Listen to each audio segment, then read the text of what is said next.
I read 15 books this summer. Here are my reviews for all of them. First one we have is The Virgin Suicides. I gave this one a 2.5 out of 5.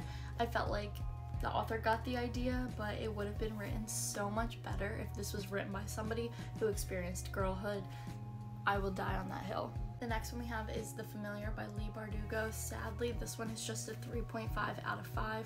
I really had higher hopes for this one. I love Leigh Bardugo. However, the main character was just so boring, and the historical fiction aspect of this book just didn't feel fleshed out. Book 3 we have Just for the Summer by Abby Jimenez. I gave this one a whopping 4 out of 5 stars. I was not expecting to like this one so much, but I loved it. If you are very hesitant with romances, contemporary romances like I am, this one was fantastic. 4 is The Wedding People. This one is a 4 out of 5. Definitely check the trigger warnings before you go into this one. However, it just felt like a breath of fresh air. Heavy, but much needed. Book 5 was Summer Sisters by Judy Blume. This one got a 5-star from me. This perfectly encapsulated female friendships turned into adulthood friendships. Perfect. 6 is My Dark Vanessa. I gave this one a 4.5 out of 5. This is extremely heavy. Read the trigger warnings. Only read this one if you really think that you can handle it. But if you can, fantastic book. Really hits home. Very heavy. Book 7 is Small Great Things by Jodi Picoult. I gave this one a 4 out of 5. It was extremely heavy, very hard-hitting, made all the points it needed to make. I loved it. I thought it was really great. I cried. Book 8 is The Inmate by Frida McFadden. This one got 2 stars out of 5. I think, honestly, it deserves 1. Dumbest main character I've ever experienced. I could not stand this book. I couldn't do it.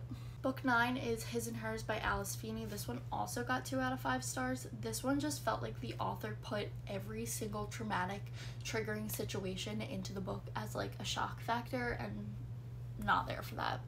10 is The Nightingale by Kristen Hanna. I give this one 4.5 out of 5 stars. This was my first Kristen Hanna book. I can safely say that Kristen Hanna has become an auto-buy author of mine. Book 11 is Darling Girls by Sally Hepworth. I give this one a 2.5 out of 5. Aside from the plot never actually becoming thrilling or interesting, there were a ridiculous amount of spelling errors in this book that just made me mad. Book 12 is The God of the Woods by Liz Moore. This one's a 5-star, a perfect book. This is like a mystery drama thriller all in one, and I don't even want to say anything more. Just pick this book up. You won't regret it. Book 13 is Strange Sally Diamond by Liz Nugent. This one got a 3.5 out of 5 for me. The entire book was interesting up until the very end. Just kind of fell flat for me. Felt kind of pointless. Interesting premise. Just wasn't there. Book 14 is The Midnight Feast by Lucy Foley. I actually read this one for my podcast book club, so if you want to hear more about what I have to say, listen to that episode. It's linked in my bio. Finally, book 15 is Where Sleeping Girls Lie by Farida Abike Ayamide. Once again, talking about this in my podcast this week, so look out for that coming next Monday.